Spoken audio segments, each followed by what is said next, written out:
The Remedy Entertainment sci-fi adventure Quantum Break is 178.1 gigabytes on the Xbox One X. If, like me, you have a 1 terabyte data cap with your internet service provider, downloading that one game will consume more than 1/6 of your total for the month.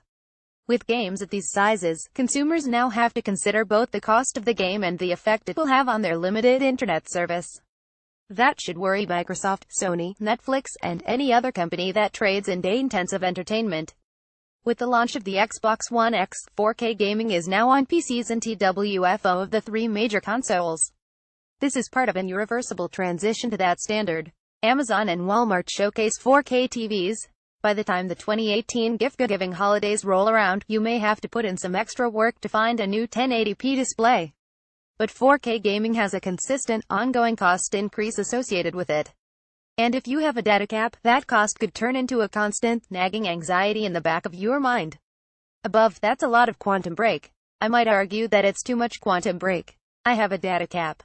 My Comcast plan, which is the only cable modem ISP available where I live, permits me to download and upload a total of 1 terabyte per month. That's the same as 1000 gigabytes. The exact data cap is 1024 gigabytes, or almost 6 copies of Quantum Break. But that total counts everything you do on your home network: email, web browsing, YouTube, Netflix, iTunes, movie rentals, uploading family pictures, backing up your data, and everything else. Comcast claims that 99% of people don't go over a terabyte in a calendar month. But I bet that more people will cross that threshold as they start playing 4K games and watching 4K video. This data plan is based on a principle of fairness, reads Comcast's website. Those who use more internet data pay more, and those who use less internet data pay less. It is important to know that more than 99% of our customers do not use a terabyte of data and are not likely to be impacted by this plan, so they can continue to stream, surf, and download without worry. I'm a special case. I download a lot of 4K games on my PC, PlayStation 4, and Xbox One. I also upload a lot of video to YouTube and broadcast high-quality live streams on Twitch.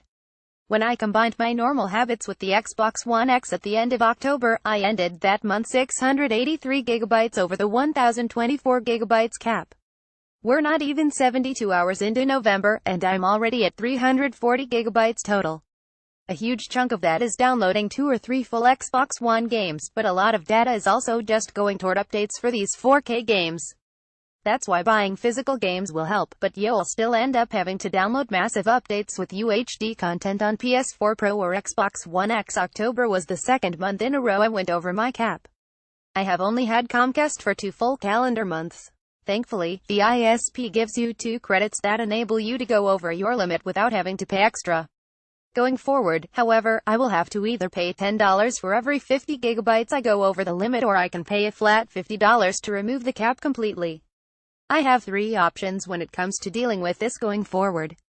I can pay the $1,050 GB fee, I can pay the $50 unlimited charge, or I can try to meter and limit my data usage. I have a job to do. I can't be worrying about my data cap when it comes to downloading a new game. I'm going to get on the phone with Comcast at some point in the next week, and I'm going to give that company its money while also hoping another ISP moves into my neighborhood. But the point is that I have to make this decision because of 4K, and a lot of people are going to face a similar choice. This could have put a drag on game sales that Sony, Microsoft, and other publishers should worry about. I bet most people won't want to spend that $50 for unlimited data.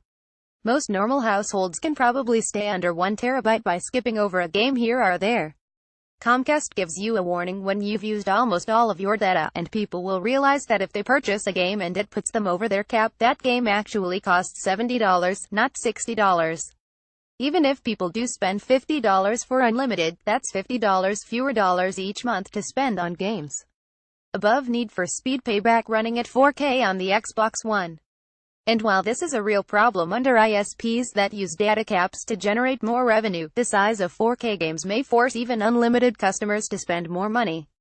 Quantum Break has a 94.7 gigabytes patch to unlock its Xbox One X enhancements. If your internet is 20 megabits per second, it'll take more than 12 hours to download and install.